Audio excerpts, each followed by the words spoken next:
O sangue no chão de mármore não era suposto estar ali. Rebecca Matthews Caldwell pressionou a mão trêmula contra a pedra fria do átrio da Caldwell Industries. A sua barriga grávida de 7 meses a esticar contra o vestido de maternidade de marca, enquanto ondas de dor lhe atravessavam o corpo como vidro a estalar.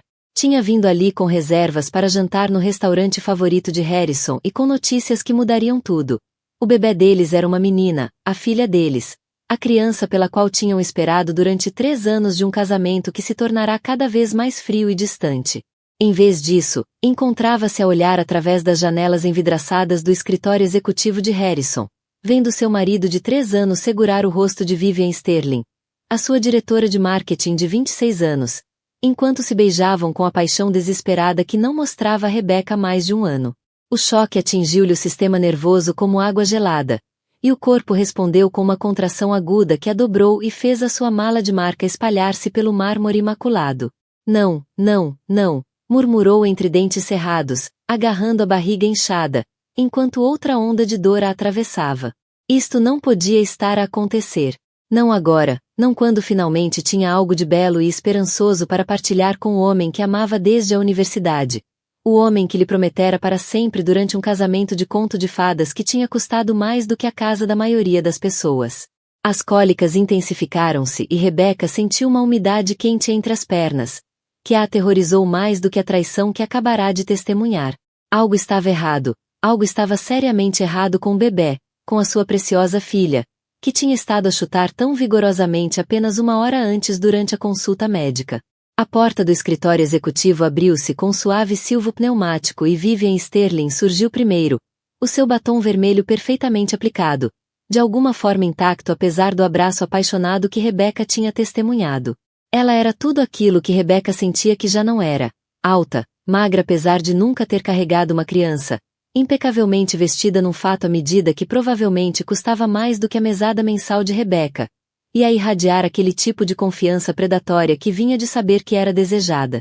Quando os frios olhos azuis de Vivian encontraram Rebecca encolhida no chão, a sua expressão mudou de uma ligeira surpresa para algo mais feio. Algo que revelava a natureza calculista por baixo do seu exterior polido. Ora, disse Vivian, a voz a pingar de falsa preocupação que não enganava ninguém ao alcance de ouvir. Vejam só o que o gato arrastou, sua vaca patética. Não consegues ver que ele já não te quer? Olha para ti, gorda, suada, desesperada. Era mesmo assim que pensavas que o ias reconquistar? Rebecca esforçou-se por se levantar, as pernas a tremer tanto da dor física como da devastação emocional. O vestido de maternidade, que a tinha feito sentir-se bonita e radiante durante a consulta médica, agora parecia uma tenda que expunha sua vulnerabilidade. Vivian, eu só vim surpreender o Harrison com o jantar. Não estava a tentar salvar. Nós já sabemos o que é isto, interrompeu Vivian com uma gargalhada áspera que ecoou pelo átrio de mármore. Mais uma tentativa desesperada de chamar atenção. Porque não consegues lidar com o facto de o Harrison já ter superado a tua fase. Ele é um homem poderoso, com necessidades sofisticadas. E tu não passas de uma dona de casa aborrecida que engravidou para o prender. Outra contração atingiu Rebecca com tanta força que ela arfou e agarrou-se à parede mais próxima para se apoiar. A dor era diferente agora. Mais aguda, mais urgente, acompanhada por uma sensação crescente de que algo fundamental estava a correr mal na sua gravidez. Harrison apareceu na ombreira da porta, a sua figura de 1,80 m a preencher o espaço. Os olhos escuros encontraram a esposa grávida a lutar no chão do átrio, e o seu rosto empalideceu com aquilo que parecia ser pânico genuíno. Por um momento, Rebecca viu um vislumbre do homem por quem se tinha apaixonado, o homem que a tinha abraçado no funeral do pai, que a tinha surpreendido com pequeno almoço na cama em terças-feiras aleatórias, que tinha chorado quando viram a primeira ecografia do bebê. Rebecca, o que estás aqui a fazer? Estás bem? Oh, Deus, estás ferida? As perguntas atropelaram-se à medida que ele corria para ela, os sapatos italianos a bater no mármore num ritmo que acompanhava as batidas aceleradas do coração de Rebecca. O pânico genuíno na voz dele podia tê-la confortado outrora, quando ainda acreditava que a preocupação dele por ela era automática e incondicional. Agora, apenas salientava quanto tempo tinha passado desde a última vez que ele lhe mostrará aquele tipo de preocupação imediata e instintiva pelo seu bem-estar. Eu queria surpreender-te. Rebecca conseguiu articular entre contrações, a voz quase num sussurro. A consulta, a ecografia. Harrison, é uma menina. A nossa bebê é uma menina. Vamos ter uma filha. Por um momento suspenso no tempo, o rosto de Harrison transformou-se em pura alegria. Os olhos brilharam com uma felicidade que Rebecca não lhe via há meses, e ele deu um passo em direção a ela com os braços estendidos, como se quisesse abraçar tanto a mulher como a notícia da filha. Depois pareceu recordar-se da presença de Vivian atrás dele, e a luz apagou-se, como uma vela lentamente extinta. Os braços caíram-lhe ao lado do corpo, e ele lançou um olhar à amante com uma expressão que Rebecca não conseguiu decifrar. Culpa, incerteza ou talvez apenas o cálculo frio de um empresário a pesar as opções. Liga para o 112. Gritou Harrison a Frank, o segurança idoso que trabalhava no edifício há 15 anos e que sempre tinha recebido Rebecca com genuína simpatia durante as visitas. Mas antes que Frank conseguisse pegar no rádio, Vivian moveu-se com surpreendente rapidez para interceptar o telefone de Harrison, que ele já tinha tirado do bolso do casaco. Harrison, não sejas ridículo, disse Vivian suavemente, os dedos impecavelmente cuidados a envolverem o telefone com confiança possessiva. Ela está claramente a fingir isto tudo só para chamar atenção. Não a deixes manipular-te com uma farsa médica só porque nos viu juntos. Isto é exatamente o tipo de comportamento patético sobre o qual eu te avisei. Rebecca sentiu outra contração, mais forte e mais dolorosa do que todas as anteriores, acompanhada por uma sensação que lhe fez o coração disparar de verdadeiro terror. Eu não estou a fingir nada. Arfou, pressionando ambas as mãos contra a barriga, como se pudesse de alguma forma proteger a filha do que estivesse a acontecer dentro do seu corpo. Alguma coisa está errada com o bebê. Algo está mesmo errado. Frank, que tinha testemunhado drama doméstico suficiente nos seus anos como segurança para reconhecer uma verdadeira emergência médica, puxou do seu telemóvel pessoal, apesar dos protestos de Vivian. Estou a chamar os paramédicos, Sra. Caldwell. A senhora só concentre-se em respirar, está bem? A ajuda já vem a caminho. Isto é tão típico, disse Vivian num sussurro teatral que se espalhou perfeitamente pelo átrio de mármore. Não consegues lidar com o facto de o teu marido estar agora com uma mulher de verdade, por isso inventas uma emergência médica para recuperar os holofotes. Que previsível, patético. Os paramédicos chegaram em apenas 8 minutos, com a sua eficiência profissional. Um contraste gritante com o caos emocional que consumia o átrio. Era uma equipa que Rebecca reconheceu dos seus dias como enfermeira pediátrica, Maria Santos e David Shen, ambos veteranos da unidade de resposta de emergência do Metropolitan General, que já tinham visto todo tipo de crise médica que a cidade podia produzir. O que temos aqui? Perguntou Maria de imediato, enquanto verificava o pulso de Rebecca, ao passo que David preparava a maca portátil que a transportaria para o hospital. Mulher de 29 anos, 31 semanas de gravidez, disse Harrison, a voz tensa de preocupação. Tem tido contrações e diz que algo não está bem. Maria anuiu profissionalmente enquanto verificava a tensão arterial de Rebecca, a expressão tornando-se mais preocupada à medida que lia os números. A tensão arterial está elevada. Há quanto tempo tem contrações, Sra. Caldwell? Talvez há 20 minutos, respondeu Rebecca, tentando concentrar-se nas perguntas dos paramédicos apesar da dor persistente. Começaram quando? Lançou um olhar a Harrison e Vivian, incapaz de terminar a frase que revelaria o trauma emocional que tinha desencadeado a crise médica. Enquanto os paramédicos a colocavam na maca com eficiência treinada, Rebecca deu por si a olhar diretamente nos olhos de Harrison, pela primeira vez em meses. Nesse momento, com toda a aparência e as rotinas diárias despidas pela emergência médica, fez-lhe a pergunta que definiria o resto do casamento deles. Escolhe, sussurrou, a voz quase inaudível acima dos sons mecânicos do equipamento médico. Eu e o teu bebê, ou ela. Agora. Harrison. Escolhe. Harrison hesitou. Foram apenas 3 segundos de silêncio, enquanto a sua esposa grávida era carregada para uma ambulância. 3 segundos de incerteza, enquanto a saúde da filha por nascer pendia na balança.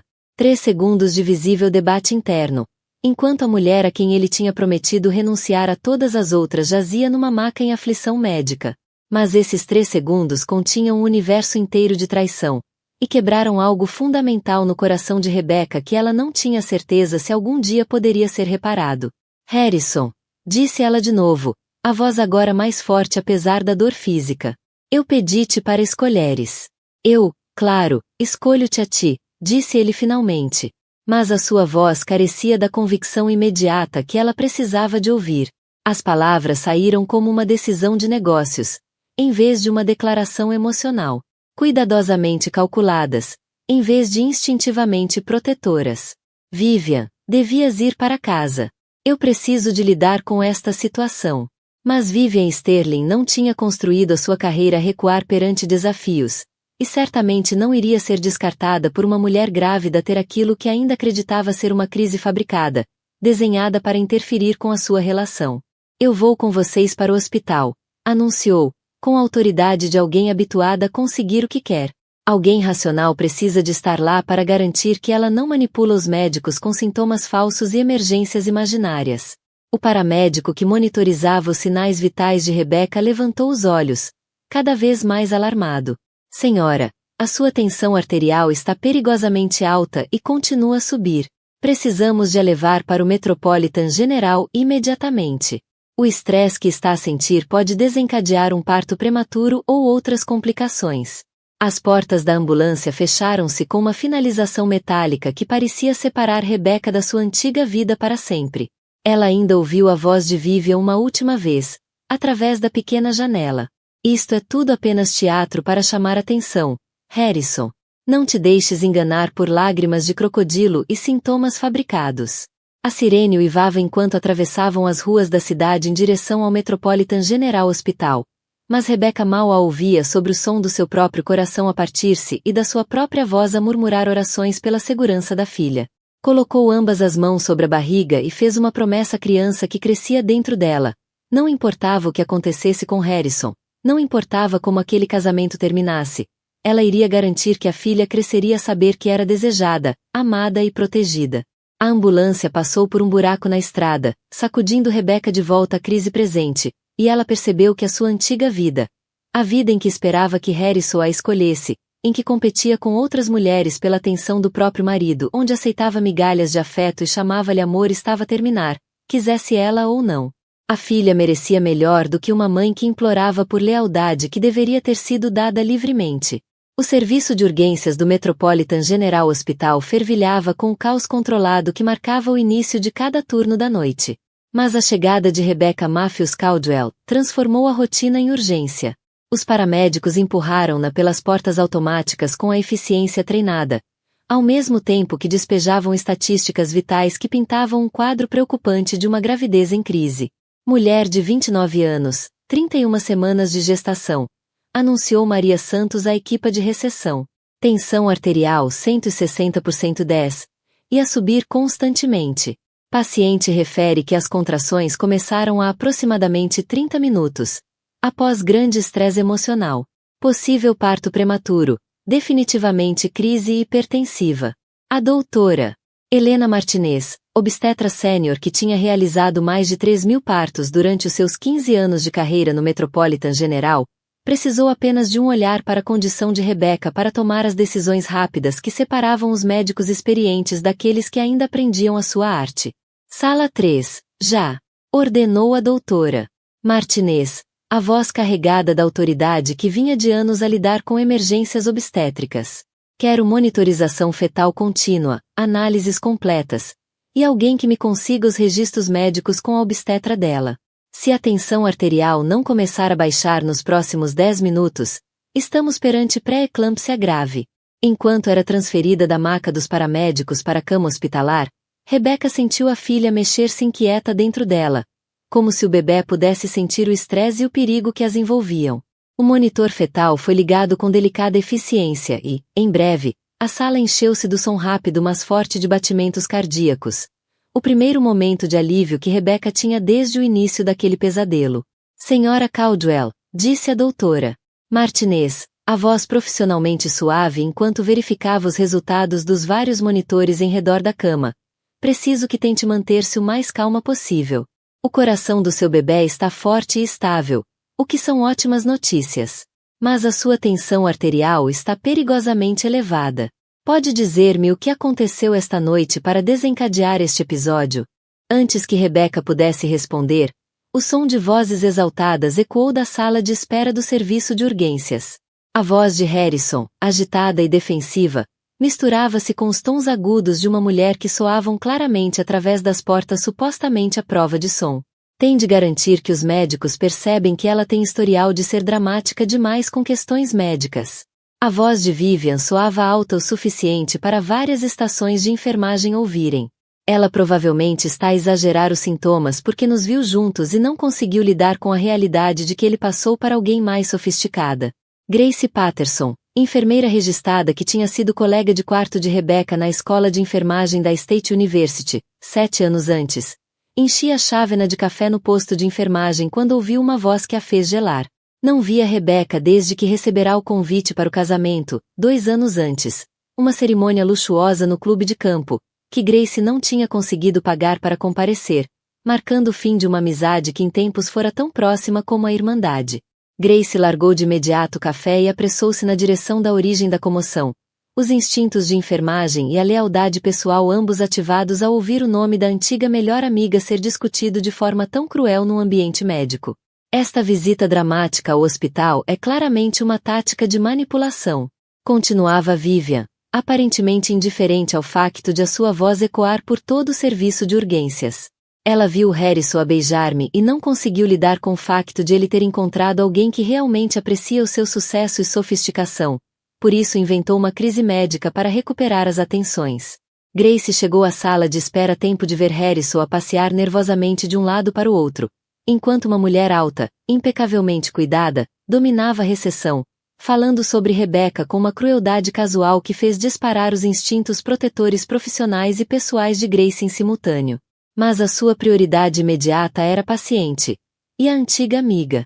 Seguiu diretamente para a sala 3, onde encontrou Rebecca ligada a múltiplos monitores, enquanto a doutora Martinez revia o processo com preocupação crescente. Rebecca, disse Grace em tom suave, ao entrar no quarto.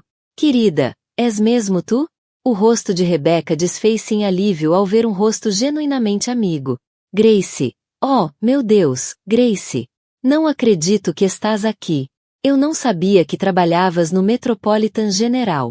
Há 2 anos já, respondeu Grace, movendo-se de imediato para o lado da amiga e tomando-lhe a mão com a intimidade fácil da velha amizade. Turno da noite no serviço de urgências. O que aconteceu esta noite, querida? E não me des a versão censurada. Conta-me o que realmente aconteceu.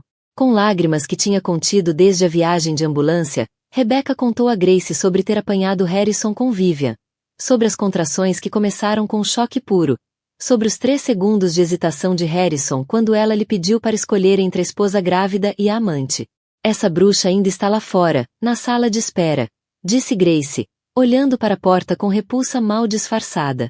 A agir como se tivesse algum direito de estar aqui, a dar opiniões sobre a tua condição médica a quem quiser ouvir. A audácia dessa mulher é absolutamente impressionante. A doutora Martinez, que tinha estado a ouvir em silêncio enquanto analisava os resultados de Rebecca, avançou com autoridade suave que a tornava uma das médicas mais respeitadas do hospital. Rebecca, a sua tensão arterial está a estabilizar um pouco, mas está definitivamente a desenvolver pré-eclâmpsia, disse com cuidado. A boa notícia é que detetamos cedo, e a sua filha parece estar a lidar bem com o estresse. Mas preciso que fique em repouso absoluto pelo resto da gravidez. Qualquer estresse adicional poderia desencadear um parto prematuro ou complicações mais graves. Quão cedo estamos a falar? Perguntou Rebecca, colocando ambas as mãos de forma protetora sobre a barriga. 31 semanas. Respondeu a doutora Martinez. Se nascesse hoje, teria excelentes hipóteses de sobrevivência com cuidados adequados na UCI neonatal. Mas cada semana que ficar dentro de si torna-a mais forte. Queremos levá-la pelo menos até as 37 semanas, se possível. Entretanto, o Dr. Thomas Matthews fazia suas rondas noturnas pelo serviço de urgência, verificando os casos que tinham dado entrada durante a mudança de turno e garantindo a continuidade de cuidados para os doentes que ficariam internados durante a noite. Aos 52 anos, Thomas era diretor clínico do Metropolitan General há 8 anos, cargo que conquistara através de uma combinação de competência médica excepcional, capacidade administrativa e o tipo de liderança estável que inspirava confiança tanto em colegas como em pacientes. Estava a rever as admissões da noite no seu tablet quando um nome no quadro de pacientes o fez parar e reler 2 vezes. Rebecca Matthews. O nome desencadeou uma memória que lhe apertou o peito de preocupação e instinto protetor. Rebecca Matthews tinha sido filha da sua irmã, a sobrinha que viverá com Thomas e a esposa, Eleanor, durante 2 anos no secundário, após a morte dos pais num acidente de viação. Tinham-na levado ao altar no casamento com Harrison Caldwell, 3 anos antes, uma cerimônia que deixará Thomas desconfortável devido ao óbvio distanciamento emocional do noivo e à ansiedade igualmente evidente da noiva por casar numa família que valorizava riqueza e status acima de ligação genuína. Thomas tinha tentado manter-se afastado do casamento da sobrinha, respeitando a sua independência e esperando que as suas preocupações iniciais sobre Harrison não se confirmassem. Mas ver o nome de Rebecca no quadro de emergências com possível pré-eclâmpsia listado como condição ativou cada instinto protetor que desenvolvera em 30 anos de prática médica, e 25 de ser a figura mais próxima de pai que Rebecca conhecera. Aproximou-se da sala 13 exatamente quando Harrison e Vivian apareceram na ombreira da porta, a sua presença a transformar de imediato a atmosfera de calma médica em tensão emocional. Thomas posicionou-se de forma a poder observar a interação, permanecendo discreto, o olhar experiente a captar a dinâmica entre os 3 adultos cujo conflito estava potencialmente a pôr em risco a vida da sua sobrinha grávida.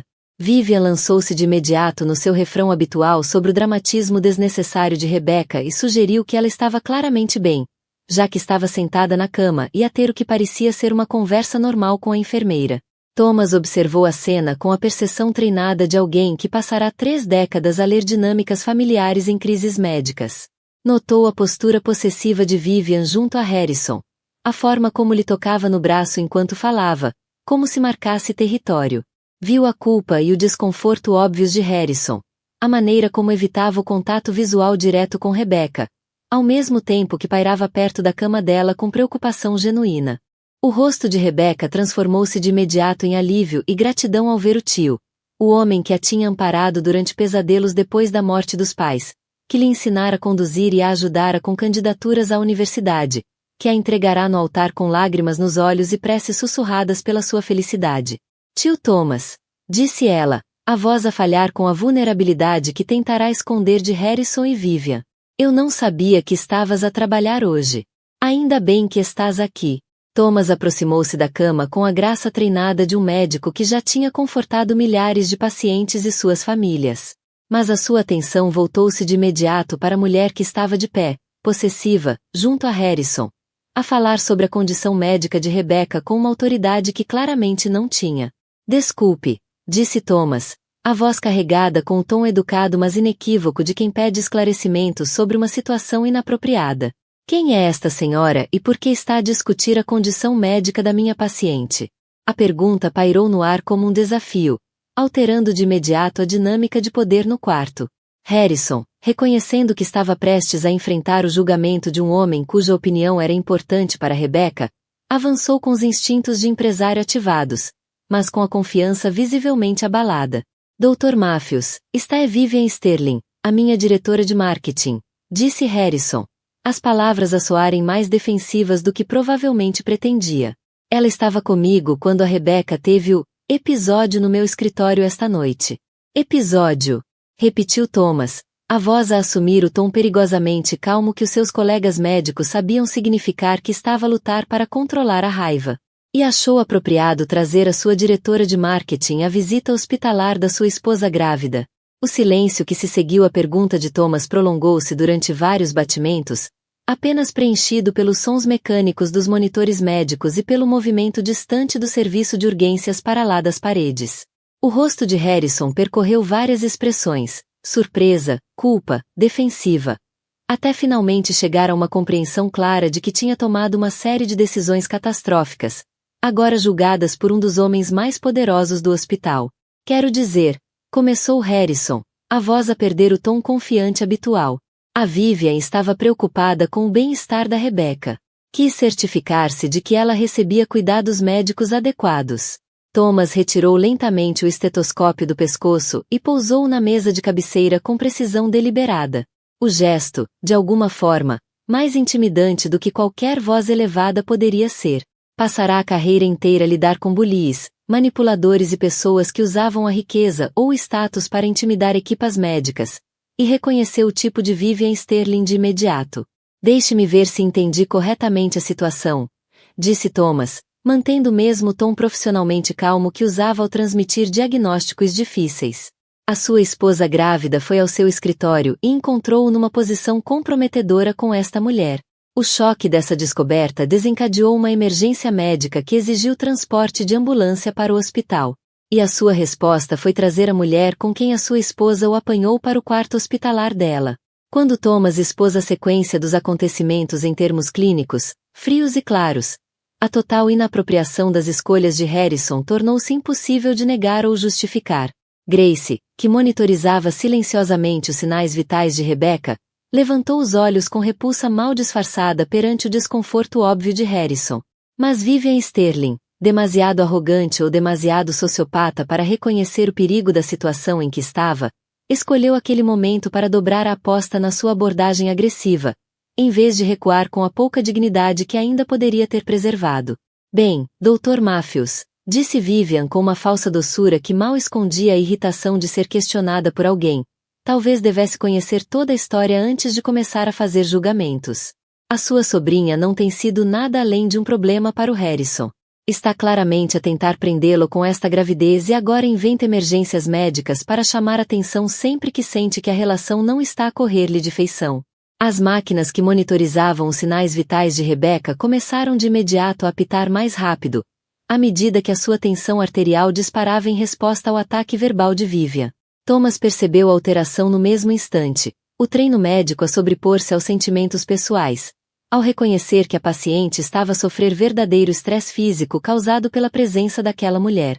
Grace, disse Thomas calmamente, sem desviar os olhos de Vivian. Pode, por favor, ajustar a posição da Sra. Caldwell e verificar o soro? A tensão arterial dela está a responder a fatores de estresse na sala. Grace moveu-se de imediato, a sua formação de enfermagem tornando-a especialista em reconhecer e reagir ao sofrimento dos pacientes. Enquanto ajustava a cama de Rebecca e verificava a linha de soro, colocou-se entre Rebecca e Vivian num gesto protetor subtil, mas inconfundível. Senhora, disse Grace com firmeza, dirigindo-se a Vivian diretamente pela primeira vez. A sua voz está elevada e está a causar sofrimento médico à minha paciente. Preciso que baixe a voz e se afaste da cama. Mas Vivian estava demasiado empenhada no ataque para reconhecer os avisos profissionais que lhe estavam a ser dados. Na sua experiência, intimidação e manipulação sempre tinham funcionado eventualmente, e ela não estava preparada para recuar perante o que via como um desafio à sua autoridade sobre a situação.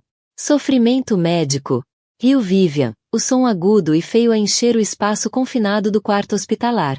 Olhem para ela, está sentada, a falar. Está obviamente bem. Isto é tudo teatro, desenhado para manipular o Harrison a sentir-se culpado por finalmente ter encontrado alguém que aprecia o homem incrível que ele é. Thomas tinha passado décadas a aprender a controlar o temperamento em situações de crise, desenvolvendo o tipo de calma profissional que lhe permitia tomar decisões de vida ou morte sob pressão extrema. Mas algo na indiferença fria daquela mulher pelo bem-estar da sua sobrinha grávida, combinado com prazer óbvio que retirava em causar dor emocional a uma paciente vulnerável, levou além da tolerância habitual para familiares difíceis. Senhora Sterling, disse Thomas, e a sua voz carregava todo o peso de 30 anos de autoridade médica e poder administrativo. Completamente apanhada de surpresa pelo ataque físico inesperado, Grace caiu contra a cama de Rebecca com tanta força que toda a estrutura se moveu. O movimento brusco fez Rebecca deslizar de lado, enquanto instintivamente tentava proteger a barriga grávida, e o suporte de soro tombou com um estrondo metálico que chamou imediatamente a equipa médica de todo o serviço de urgências. Mas Vivian Sterling não tinha terminado de demonstrar a profundidade da sua crueldade e a extensão da sua disposição para magoar uma mulher grávida para fazer valer o seu ponto. Enquanto Rebecca lutava para se recompor, claramente desorientada e assustada pelo caos físico súbito que explodira ao redor da sua cama hospitalar, Vivian não viu uma paciente vulnerável em sofrimento médico. Viu uma oportunidade de enviar uma mensagem que estabeleceria sua dominância de uma vez por todas. Deixa de ser tão dramática, gritou Vivian, a voz carregada de uma raiva que revelava anos de inveja e ressentimento reprimidos. E então, com intenção deliberada e inconfundível, desferiu um pontapé forte na canela de Rebeca, justamente quando esta tentava levantar-se.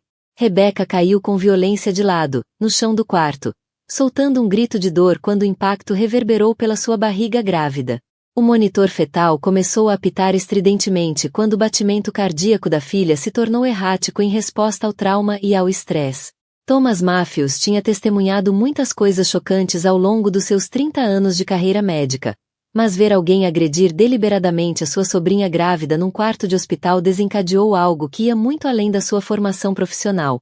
Ativou os instintos protetores mais primitivos que possuía. Segurança! Bradou Thomas, a voz a ressoar por todo o serviço de urgências com a autoridade de alguém habituado a ser obedecido. Imediatamente, segurança na sala 3, já. Harrison, finalmente a compreender o que estava a testemunhar, agarrou o braço de Vivian com força suficiente para deixar marcas. Mas que raio se passa contigo? Estás completamente louca? Mas mesmo enquanto era fisicamente contida pelo homem que dizia amar, Vivian não terminou seu ataque. Quando os seguranças apareceram à porta e a doutora Martinez entrou apressada com a equipa médica, Vivian inclinou-se sobre Rebeca, que tentava voltar a subir para a cama, protegendo a barriga, e lançou seu último ataque verbal, com a precisão cruel de quem sabia exatamente como infligir o máximo de dano psicológico. Tu nunca serás suficiente para ele, disse Vivian com clareza cruel, a voz a erguer-se acima do caos médico. Ele vai ao meu apartamento todas as noites porque olhar para ti o enoja. Tu és patética e desesperada, e depois desta noite, todos saberão. Rebeca começou a sangrar. A combinação de trauma físico da queda e de extremo estresse emocional tinha desencadeado exatamente a complicação que a doutora Martinez tentará evitar. De repente, a sala explodiu na urgência controlada que marcava uma verdadeira emergência obstétrica. Possível descolamento de placenta. Gritou a doutora Martinez, enquanto a equipa médica erguia Rebeca de volta para a cama com eficiência treinada. Preciso dela em bloco 2 imediatamente. Chamem a anestesia e a equipa da neonatologia para estarem prontos caso tenhamos de fazer o parto hoje à noite. Enquanto Rebeca era empurrada em direção ao bloco operatório, conseguiu agarrar a mão de Thomas com uma força surpreendente, os olhos arregalados pelo terror de uma mãe que podia estar prestes a perder o filho. Não deixes que atirem de mim, tio Thomas. Sussurrou, a voz quase inaudível acima do barulho dos equipamentos e do pessoal em movimento. Por favor, não deixes que nada lhe aconteça. Thomas apertou-lhe a mão e fez o tipo de promessa que os médicos não deviam fazer, mas que às vezes faziam, quando era família. Não vou deixar que nada aconteça nem a ti, nem a ela, querida. Prometo. Depois virou-se para o chefe de segurança, com a calma mortal que os colegas reconheciam como Thomas Matthews no seu estado mais perigoso. Quero essa mulher presa por agressão a uma paciente grávida, disse ele, a voz carregada com o peso do seu cargo de diretor clínico e a autoridade de testemunha de tudo o que acabará de acontecer. Vi todo o incidente e vou testemunhar cada detalhe do que ela fez à minha sobrinha.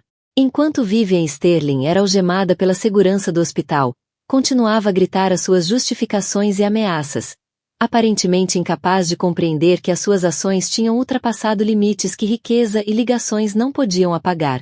Não podem prender-me. Guinchava, a debater-se contra as contenções, como se a sua indignação fosse suficiente para reverter as consequências das suas escolhas. Eu sou a Vivian Sterling. O meu pai é dono de 3 hospitais. Isto é tudo um mal-entendido. Thomas fitou-a diretamente nos olhos, com a calma certeira de alguém que tinha passado a carreira a lutar por pacientes que não podiam lutar por si mesmos. O seu pai não é dono deste hospital, disse ele simplesmente. E aqui, neste hospital, agredir pacientes grávidas tem consequências. O bloco operatório tinha sido preparado com a urgência controlada que distingue as verdadeiras emergências médicas dos procedimentos de rotina.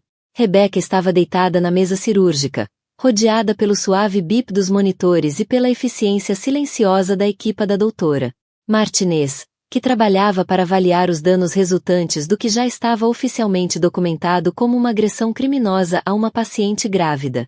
Thomas fez a asepsia e entrou no bloco, apesar de não ser o médico responsável pelo caso.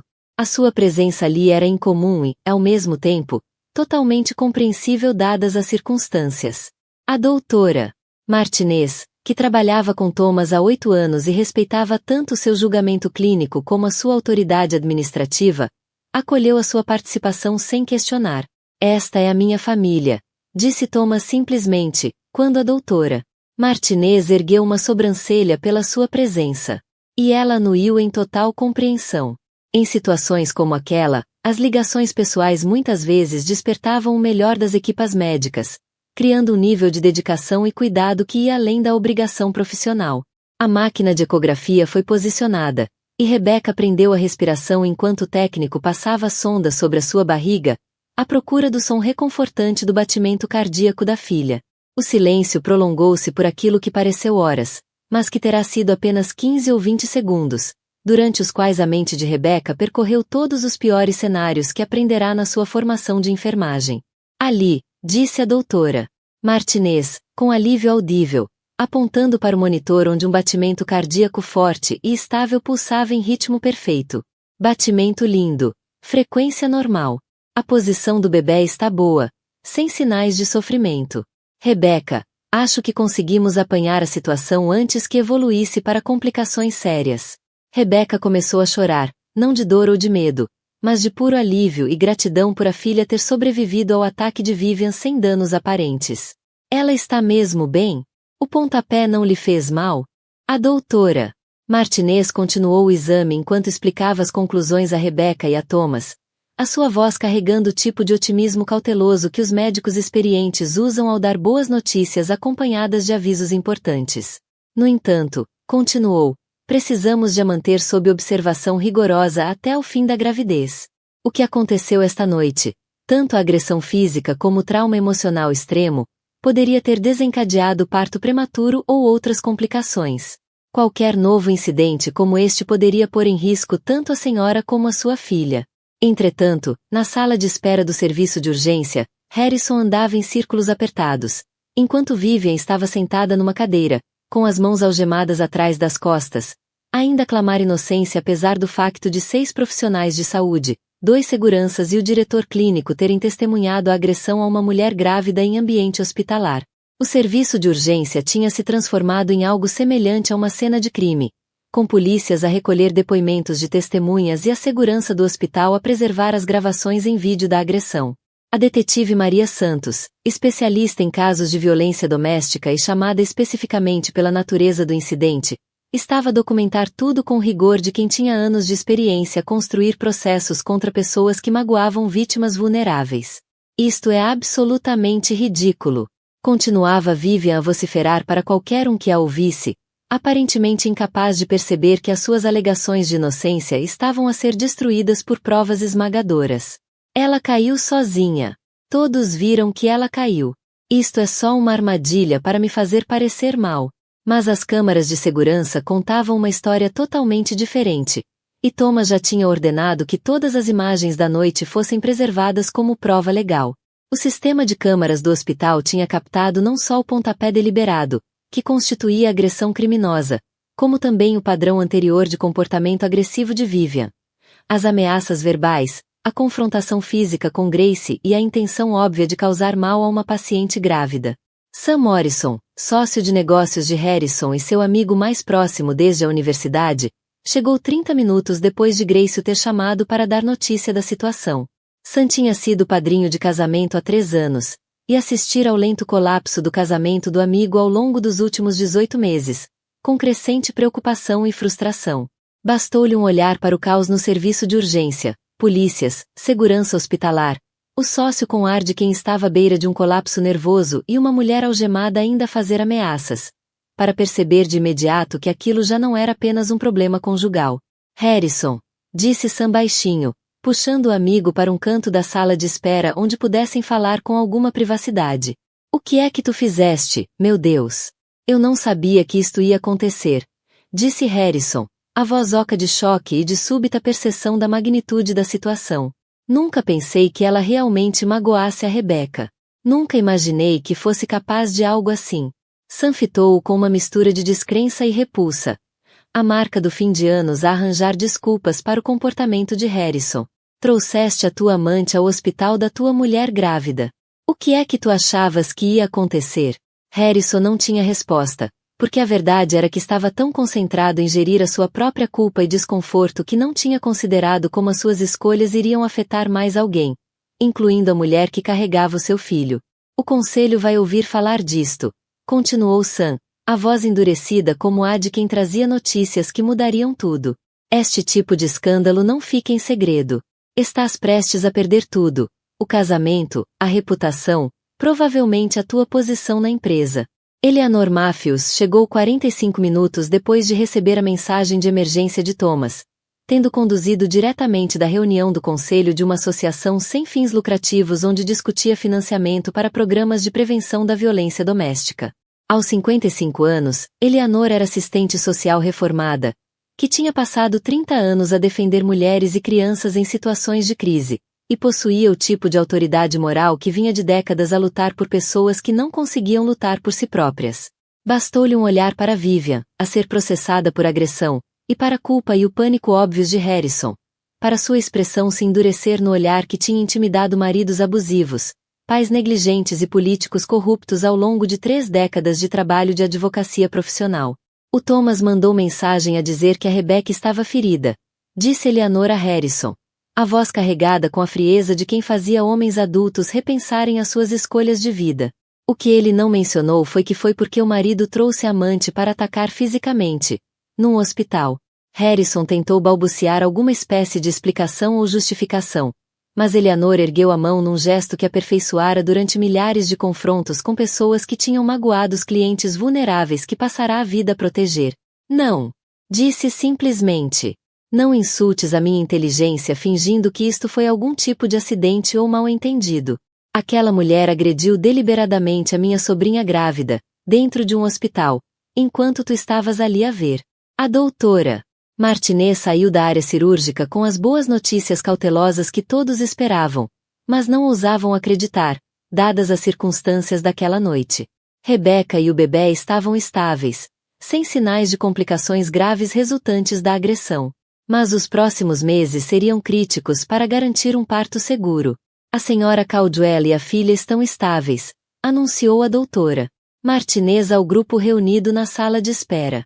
Não encontramos indícios de descolamento de placenta ou sofrimento fetal. Contudo, precisará de repouso absoluto até o final da gravidez.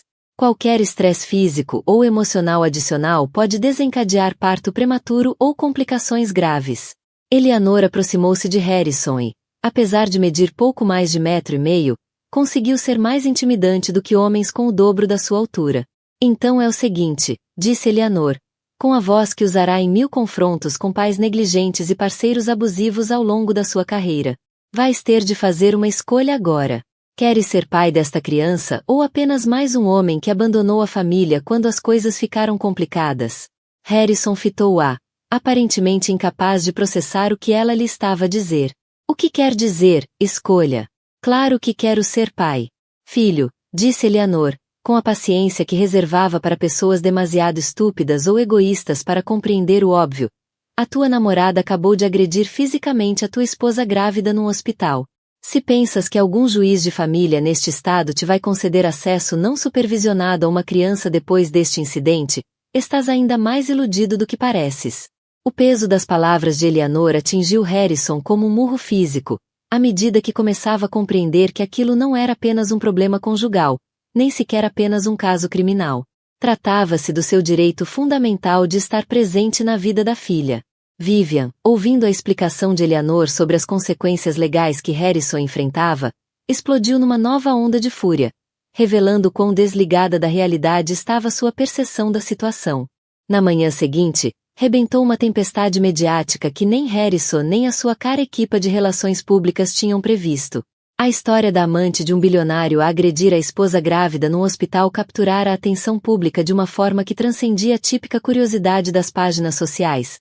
Abordava questões de violência doméstica, desigualdade de riqueza e vulnerabilidade das mulheres grávidas, que ressoaram junto de audiências muito além da demografia habitual dos escândalos de celebridades. Amante de bilionário acusada de agressão hospitalar à esposa grávida lia-se na manchete da edição da manhã do maior jornal da cidade, acompanhada de uma fotografia de Vivian a ser levada algemada, e de uma imagem mais pequena de Rebecca a ser transportada na ambulância. A história pintava uma narrativa clara de uma mulher mimada, cuja inveja levará a atacar uma paciente grávida indefesa em ambiente hospitalar. O negócio de Harrison sentiu impacto antes mesmo da abertura dos mercados. 3 grandes clientes ligaram antes das 8 da manhã para adiar os projetos de desenvolvimento até que o escândalo fosse resolvido.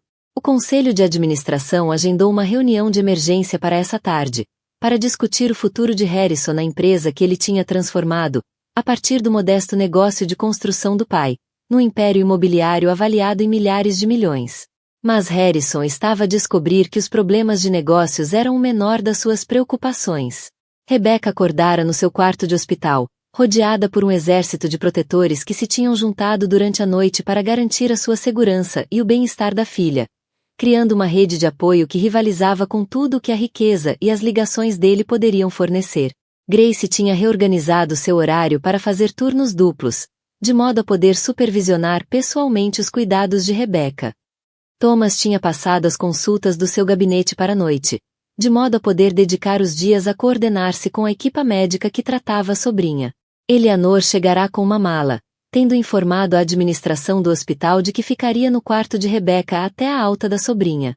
Mas, surpreendentemente, a própria mãe de Harrison tinha conduzido durante toda a noite desde a sua propriedade nos Hamptons, chegando ao amanhecer com a determinação sombria de quem estava preparada para tomar partido num conflito familiar que poderia definir o resto das suas relações.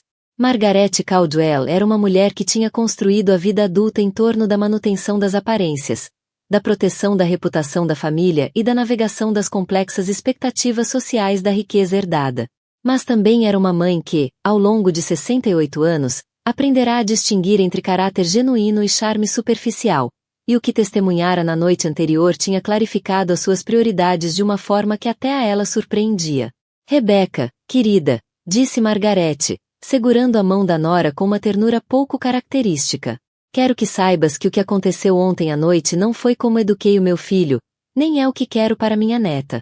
Rebecca ficou genuinamente surpreendida com o apoio vindo de uma mulher que sempre tinha sido educada, mas emocionalmente distante, mantendo uma relação formal que parecia enfatizar as diferenças de classe entre os antecedentes de enfermagem de classe média de Rebecca e a riqueza geracional da família Caldwell. Senhora Caldwell, disse Rebecca com cautela, não precisa de se desculpar pelas escolhas do Harrison. Foram decisões dele. Sim, eu preciso de me desculpar, respondeu Margaret com uma firmeza surpreendente. Eu vi os sinais de que algo estava errado no vosso casamento. Notei o afastamento emocional do Harrison, a sua crescente obsessão pelo trabalho em detrimento da família, o seu desconforto óbvio com as responsabilidades da paternidade iminente. Escolhi ficar em silêncio porque disse a mim mesma que não era meu lugar interferir. Margaret fez uma pausa para organizar os pensamentos, claramente a lutar com confissões que iam contra uma vida inteira de manutenção da privacidade familiar e de evitar conversas desconfortáveis. Mas o meu silêncio tornou-me cúmplice, continuou. Ao não te avisar sobre o que estava a ver, ao não confrontar o Harrison sobre o seu comportamento, ao não tomar medidas para te proteger a ti e a minha neta, falhei nas minhas obrigações tanto como sogra como avó. A doutora Martinez chegou para as rondas da manhã com a notícia de que a condição de Rebecca tinha estabilizado durante a noite, mas os próximos meses seriam críticos para garantir a saúde dela e o desenvolvimento contínuo do bebê.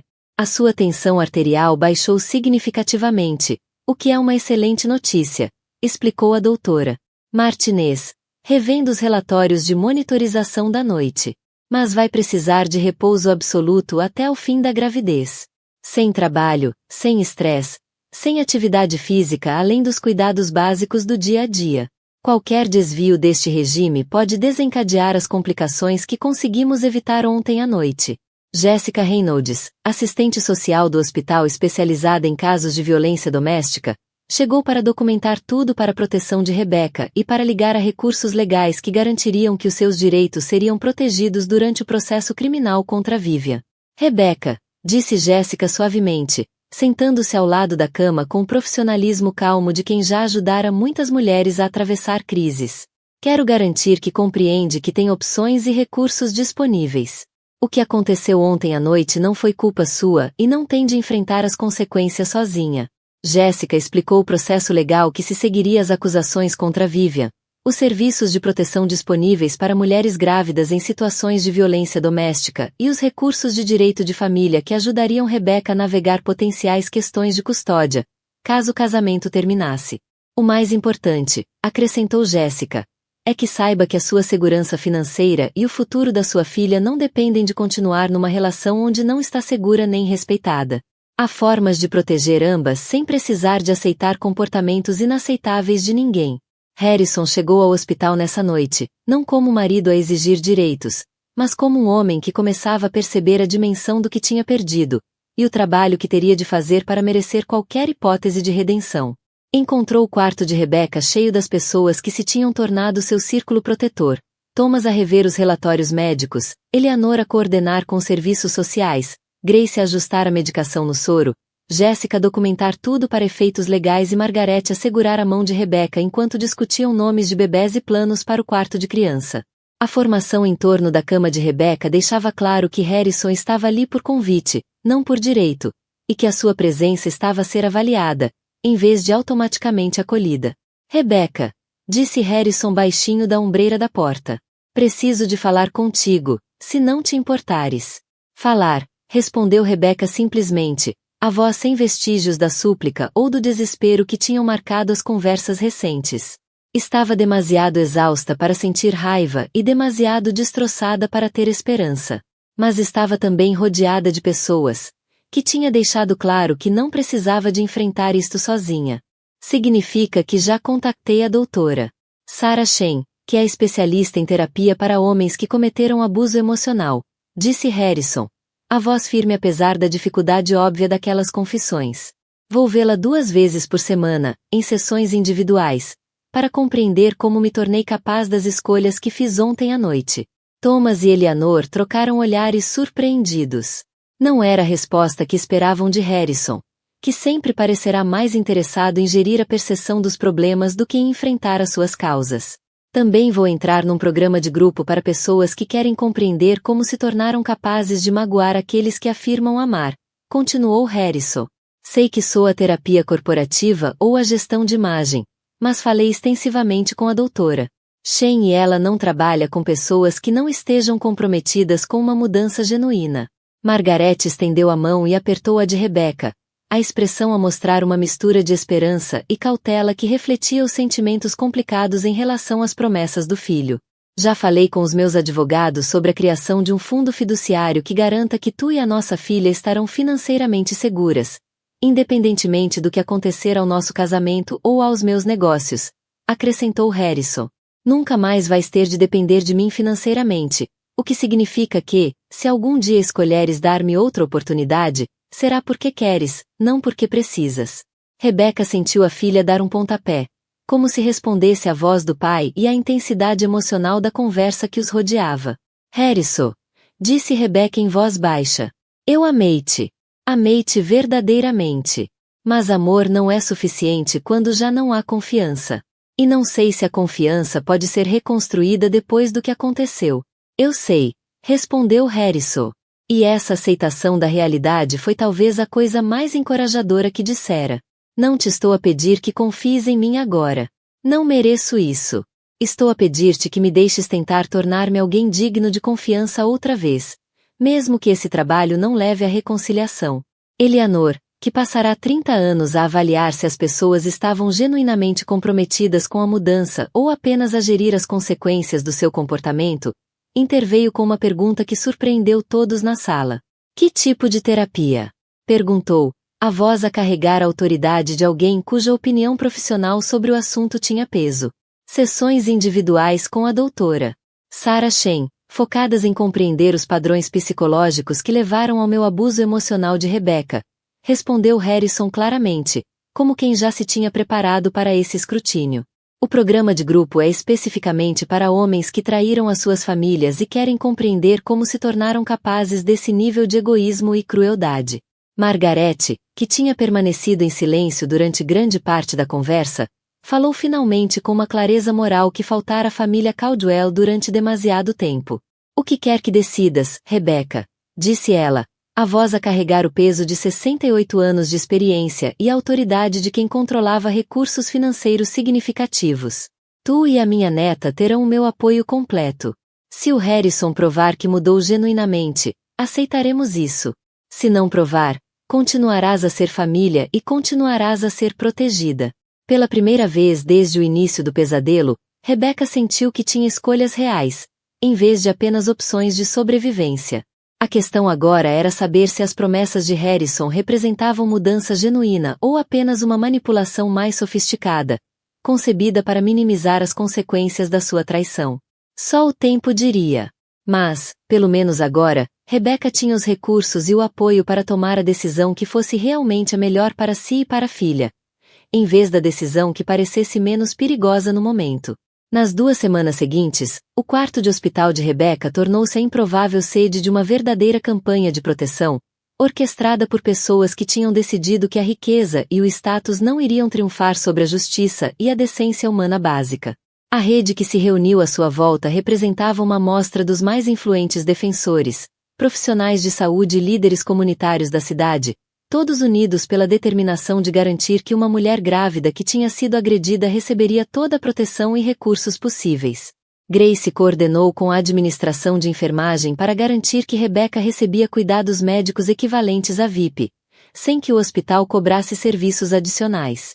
A equipe de enfermagem, muitos dos quais já tinham ouvido falar da agressão pela rede informal de comunicação do hospital, demonstrava interesse pessoal na recuperação de Rebecca, indo além dos cuidados médicos para lhe oferecer apoio emocional. Thomas utilizou a sua posição de diretor clínico para garantir que o caso de Rebecca se tornava um exemplo formativo sobre como os hospitais deviam responder a situações de violência doméstica envolvendo grávidas. Organizou para que Jessica Reynolds apresentasse o caso de Rebecca a estudantes de medicina e médicos internos como exemplo de defesa abrangente da vítima em contexto hospitalar. Eleanor transformou a sua estadia temporária no quarto de Rebecca num verdadeiro centro de operações para coordenar apoio jurídico, social e financeiro. Contactou todas as organizações de apoio a vítimas de violência doméstica no estado, garantindo que Rebecca tivesse acesso à melhor representação legal disponível, independentemente da sua capacidade de pagamento. E, surpreendentemente, Margarete Caldwell tinha contactado discretamente os advogados da família para criar um fundo fiduciário que garantiria a independência financeira de Rebecca, independentemente do que acontecesse ao casamento ou aos negócios de Harrison. O fundo foi estruturado para cobrir a educação, a habitação, os cuidados médicos de Rebecca e as futuras despesas da bebê, eliminando qualquer pressão financeira para reconciliar-se com Harrison por razões práticas. Quero que a minha neta cresça sabendo que as mulheres da nossa família são protegidas e valorizadas, explicou Margarete, quando Rebecca protestou contra a generosidade do arranjo. Se o Harrison reconquistar o lugar dele nas vossas vidas, que seja porque o escolheste, não porque precisaste do dinheiro dele. A atenção mediática em torno do caso trouxe um desenvolvimento inesperado que transformou a crise pessoal de Rebecca num movimento social mais amplo. Mulheres de todo o país começaram a escrever para Rebecca, dirigindo-se ao hospital, partilhando as suas próprias histórias de violência durante a gravidez e expressando gratidão por alguém com acesso a recursos legais e visibilidade mediática estar a falar publicamente sobre a vulnerabilidade das futuras mães. Eleanor, que passará a carreira a lutar por mudanças políticas para proteger populações vulneráveis, reconheceu a oportunidade de transformar o trauma de Rebecca em mudança social duradoura. Organizou uma conferência de imprensa para anunciar uma nova legislação que criaria penalizações agravadas para agressões a mulheres grávidas e estabeleceria protocolos para os hospitais protegerem melhor as futuras mães de violência doméstica. A história da Rebecca não é única, disse Eleanor aos jornalistas e câmaras reunidos. O que é único é o facto de ter familiares com recursos e ligações para garantir que a justiça foi feita. Todos os dias, mulheres grávidas. Sempre me disse a mim mesmo que trabalhava longas horas e me concentrava em construir riqueza porque estava a sustentar a minha família, admitiu Harrison numa sessão de grupo. Mas a verdade é que usei o trabalho como desculpa para evitar a intimidade emocional que o casamento exigia. Quando a Rebecca precisava que eu estivesse presente e envolvido, eu escolhi estar em qualquer outro lugar. A doutora Shen ajudou a perceber que o seu caso com Vivian não tinha sido sobre atração ou paixão, mas sobre poder e controlo. Vivian fazia-o sentir-se bem-sucedido e importante, sem exigir a vulnerabilidade e a ligação genuína que Rebecca pedirá ao longo do casamento. A Vivian nunca me desafiou a ser uma pessoa melhor, reconheceu Harrison noutra sessão. Apenas me dizia que eu já era perfeito. A Rebecca desafiava-me a crescer, a ser emocionalmente disponível, a assumir responsabilidade pelo meu comportamento. Eu escolhi a relação que me exigia menos. Rebecca, ainda confinada ao repouso absoluto mas já sem perigo médico imediato, aproveitou o tempo para prosseguir cursos online de mestrado em administração de saúde, com especialização em defesa do paciente. Tinha descoberto a sua vocação: ajudar outras mulheres a navegar os sistemas médicos e legais em situações de crise. Quero garantir que outras mulheres na minha situação têm alguém que compreende o que estão a viver, disse a Thomas numa das suas visitas diárias. Quero ser a pessoa de que precisei quando isto me aconteceu. Thomas viu a sobrinha transformar o trauma em propósito e reconheceu nela a força capaz de mudar sistemas e salvar vidas. Já estás a ajudar pessoas só por falares publicamente sobre o que aconteceu, disse-lhe. São as mulheres que te escreveram, a legislação que a Eleanor está a impulsionar, as mudanças na forma como tratamos casos de violência doméstica no hospital. Já estás a fazer a diferença. Margaret tornará-se uma presença regular no quarto de Rebecca, trazendo frequentemente livros, revistas e roupas de bebê que comprava em aparentes expedições terapêuticas de compras. Durante uma dessas visitas, fez uma confissão que surpreendeu todos. Eu sabia que o Harrison estava a ter um caso, disse Margaret baixinho, a voz carregada de arrependimento e autoacusação. Vi os sinais, as noites tardias que não se explicavam com trabalho, o afastamento emocional de ti, a forma como parecia evitar as responsabilidades de pai prestes a nascer. Mas escolhi não interferir porque disse a mim mesma que não era da minha conta. Rebecca ficou genuinamente chocada com a revelação. Senhora Caldwell, mesmo que tivesse dito alguma coisa, não acho que teria impedido o que a Vivian fez. Talvez não, admitiu Margaret. Mas podia ter te avisado.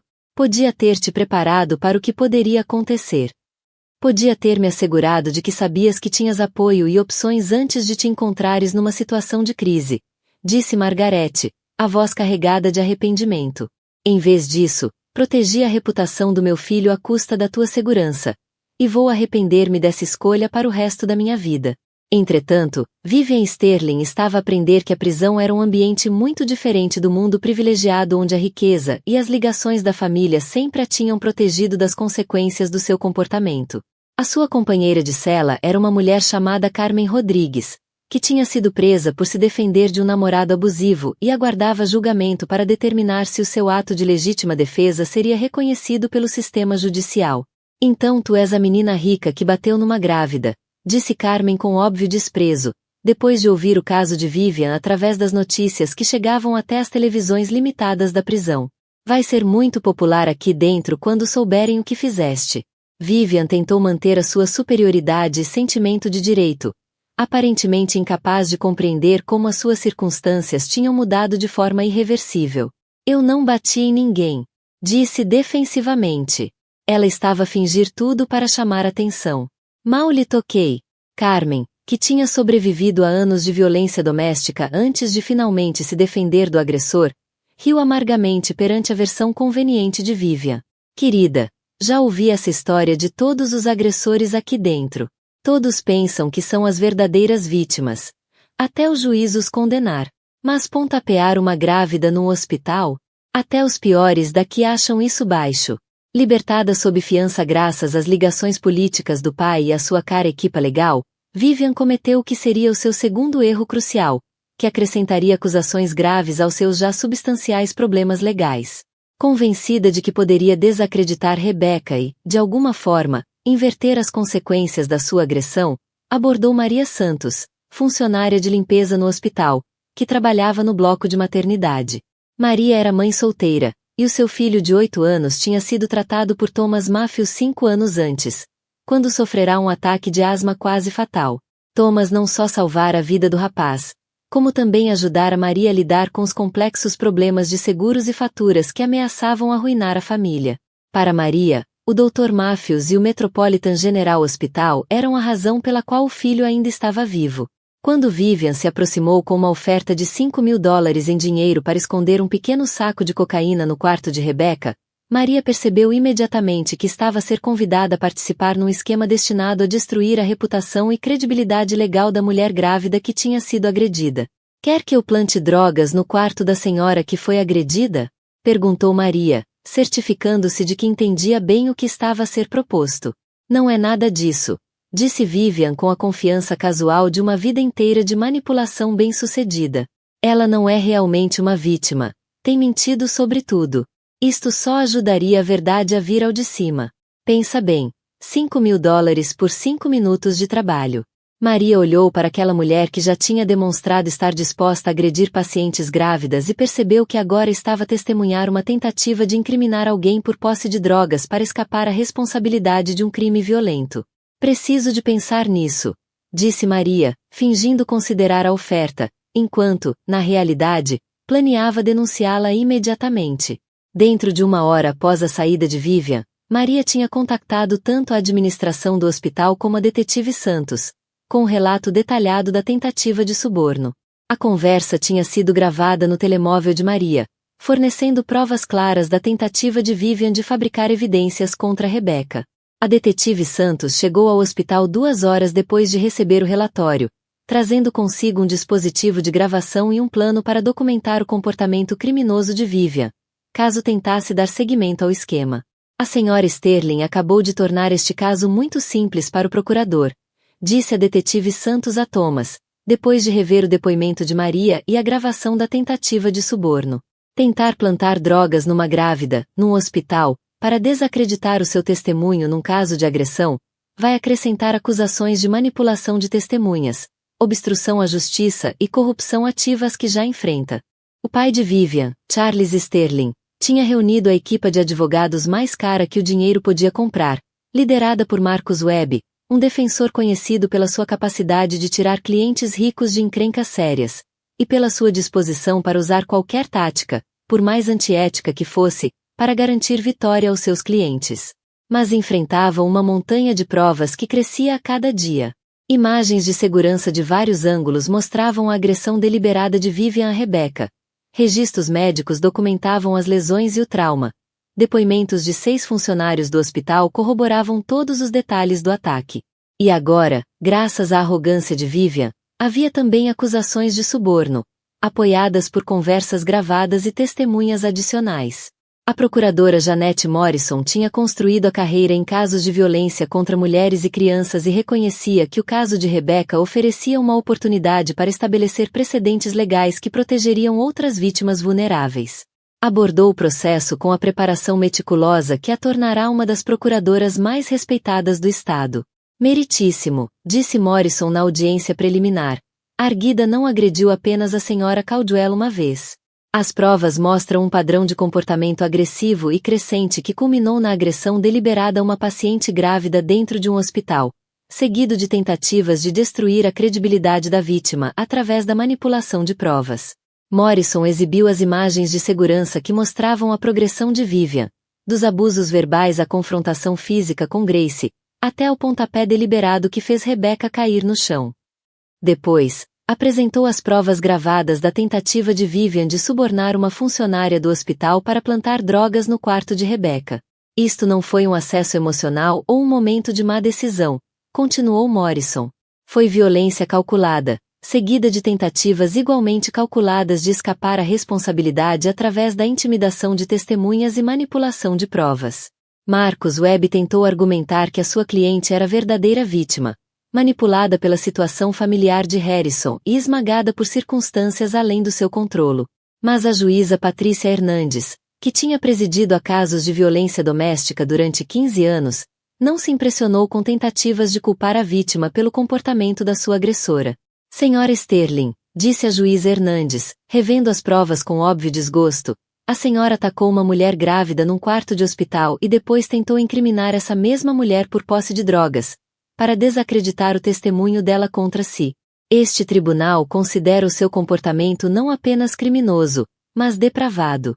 À porta do tribunal, Eleanor realizou uma conferência de imprensa transmitida em direto por várias cadeias de televisão, usando o caso de Rebecca para anunciar a introdução de legislação abrangente destinada a reforçar a proteção legal das grávidas e melhorar os protocolos hospitalares em situações de violência doméstica.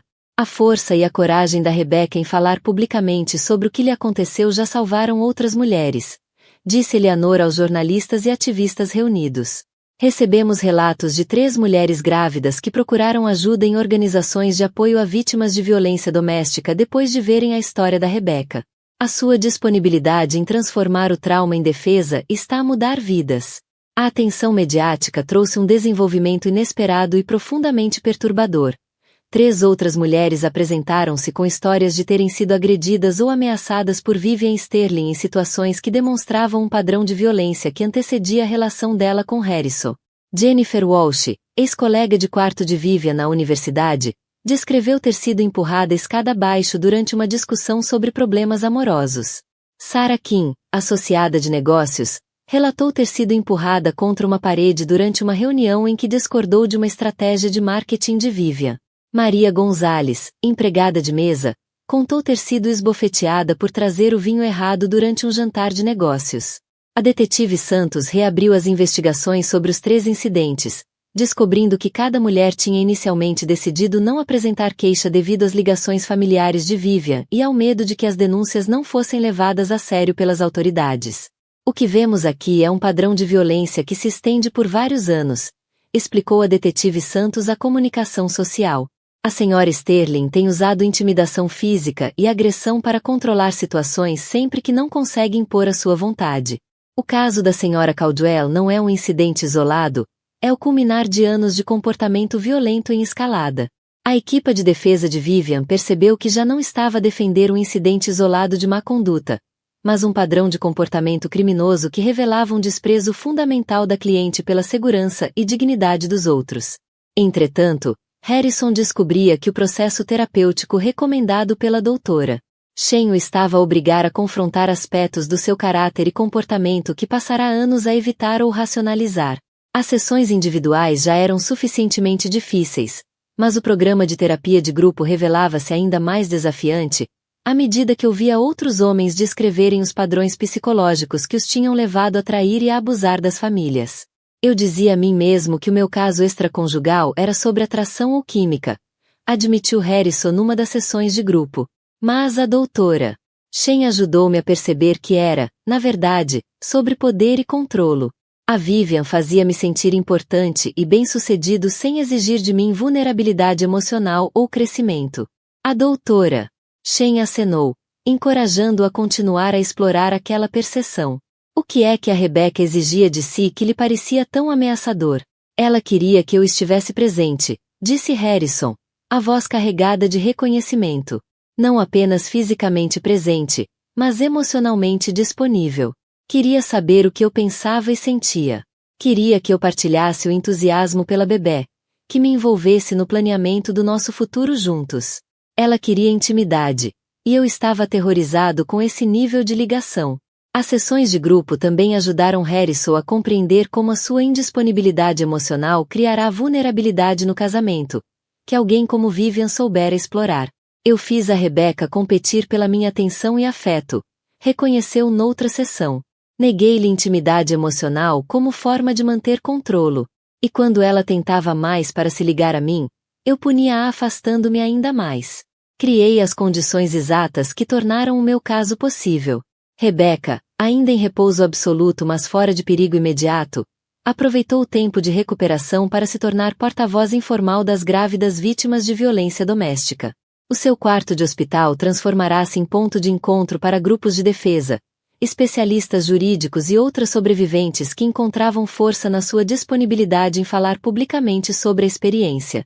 Eu nunca quis ser uma figura pública, disse Rebecca a uma jornalista da revista Women's Health, numa entrevista que seria publicada na edição seguinte.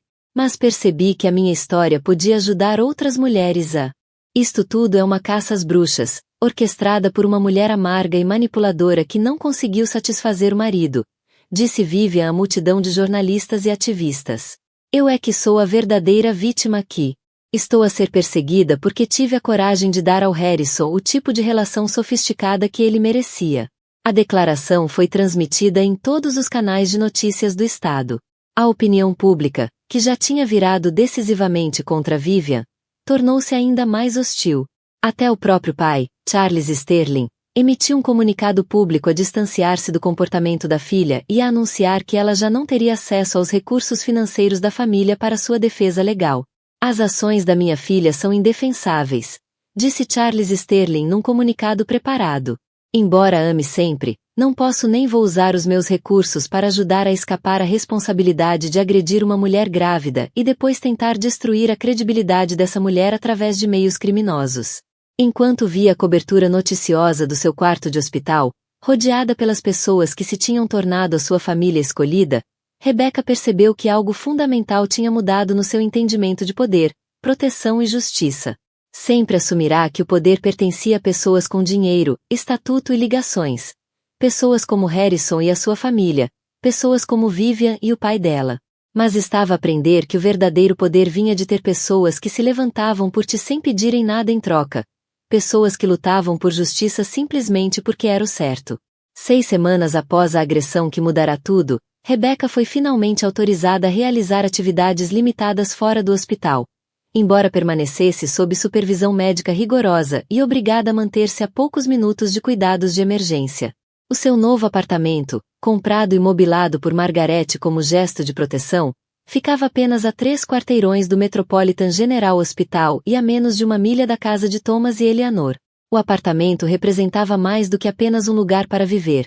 Era um símbolo da independência de Rebecca e da sua capacidade de fazer escolhas com base no que era melhor para si e para a filha, em vez do que era mais conveniente ou esperado pelos outros.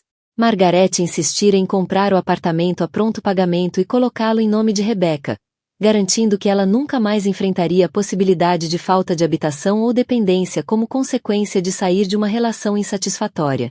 Quero que a minha neta cresça sabendo que as mulheres da nossa família têm sempre opções, explicou Margaret, quando Rebecca inicialmente protestou contra o generoso presente. Se o Harrison provar que mudou genuinamente e reconquistar o vosso lugar, vais escolhê-lo porque queres, não porque tens de o fazer. Harrison tinha continuado seu programa intensivo de terapia, frequentando sessões individuais com a doutora Shen 2 vezes por semana e participando no programa de terapia de grupo para homens que tinham cometido abuso emocional. As mudanças no seu comportamento e perspectiva eram notáveis de observar, mas Rebecca mantinha-se cautelosa quanto a interpretar o progresso. Como é que sei que isto não é apenas uma forma mais sofisticada de manipulação? Perguntou a doutora Shen durante uma das sessões conjuntas de aconselhamento que Harrison tinha pedido, mas que só Rebecca podia autorizar. Como é que sei que ele não vai voltar aos velhos padrões quando as consequências legais e o escrutínio público desaparecerem? Não sabes, respondeu a doutora Shen, com a honestidade que a tornará uma das terapeutas mais respeitadas do estado. É por isso que não se tomam decisões sobre reconciliação de relações até vermos mudanças sustentadas ao longo de um período significativo.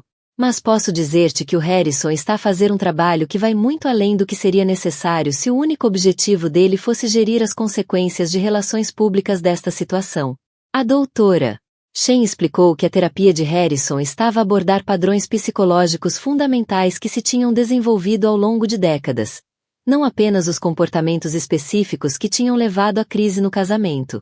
Ele está a examinar a sua relação com o poder, o controlo, a intimidade emocional e a vulnerabilidade, disse ela.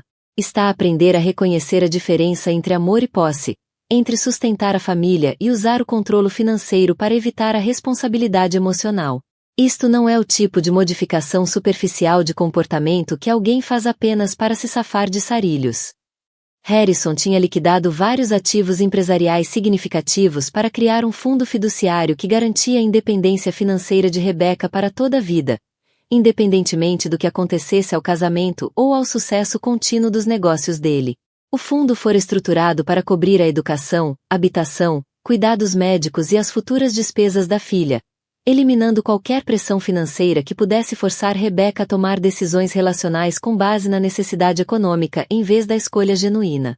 Eu não quero teu dinheiro, dissera Rebeca quando o fundo fiduciário fora inicialmente proposto. Não é o meu dinheiro, respondeu Harrison. É a herança da nossa filha e a tua segurança. Quero que ela cresça sabendo que o pai lhe garantiu o futuro. E quero que tu saibas que qualquer decisão que tome sobre a nossa relação está livre de coerção financeira. O julgamento de Vivian Sterling começou numa manhã fria de terça-feira, no início de novembro, 6 meses após a agressão que desencadeara esta reflexão legal e pessoal. O tribunal estava cheio de jornalistas, ativistas pelos direitos das mulheres, sobreviventes de violência doméstica e membros do público que tinham acompanhado o caso ao longo de meses de cobertura mediática. A procuradora Janette Morrison abordou o julgamento com a preparação meticulosa que a tornará uma das mais bem-sucedidas do Estado. Construiu o caso em torno de 3 temas centrais: a natureza deliberada da agressão de Vivian contra Rebeca, o padrão de comportamento violento que antecedia este incidente específico e as tentativas contínuas de Vivian de escapar à responsabilidade através da intimidação de testemunhas e manipulação de provas. Senhoras e senhores do júri, disse Morrison na sua declaração inicial, este caso trata de uma mulher que acreditava que a sua riqueza, as suas ligações e o seu sentimento de direito lhe davam o poder de agredir uma paciente grávida num hospital, e depois tentar destruir a credibilidade dessa vítima quando enfrentou as consequências do seu comportamento criminoso. Morrison apresentou sistematicamente as provas, imagens de segurança que mostravam a agressão crescente de Vivian, culminando no pontapé deliberado que atirara Rebeca ao chão, registros médicos que documentavam as lesões e o trauma, testemunhos de funcionários do hospital que tinham observado o ataque, e as gravações da tentativa de suborno a Maria Santos para plantar drogas no quarto de Rebeca. A arguida quer que acreditem que isto foi um descontrolo emocional, um momento de má decisão provocado por circunstâncias além do seu controlo, prosseguiu Morrison. Mas as provas mostram violência calculada, seguida de tentativas calculadas de incriminar a vítima por crimes que não cometeu. Isto não foi paixão, foi predação. Marcus Webb, advogado de defesa de Vivian, tentou argumentar que a sua cliente era a verdadeira vítima, manipulada por uma situação familiar complexa e esmagada por circunstâncias emocionais que a levaram a um comportamento fora do caráter de alguém com seu passado e estatuto social. A minha cliente é uma empresária de sucesso sem registro criminal prévio, disse Webb na sua declaração inicial. Envolveu-se numa situação que saiu do controlo, e as suas ações, embora lamentáveis, foram resultado de angústia emocional e não de intenção criminosa. Mas a estratégia de defesa colapsou quando a acusação apresentou os testemunhos de Jennifer Walsh, Sarah Kim e Maria Gonzalez, as 3 mulheres que se tinham apresentado com relatos de incidentes violentos anteriores envolvendo Vivian. Os seus testemunhos estabeleceram um padrão de comportamento que demonstrava a disposição de Vivian em recorrer à violência física sempre que enfrentava resistência ou discordância. Quando Rebeca testemunhou, a sua dignidade silenciosa e o relato claro dos acontecimentos destruíram qualquer simpatia que o júri pudesse ter sentido por Vivian.